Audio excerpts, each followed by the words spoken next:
handy dandy notebook. Okay, a spoon. So, a long line here for the handle, and a curve there, and now we have a spoon. Notebook.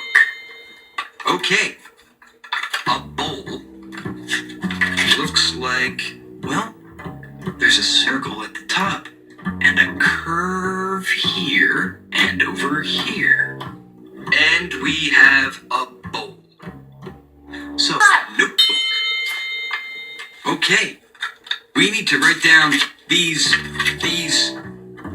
vegetables.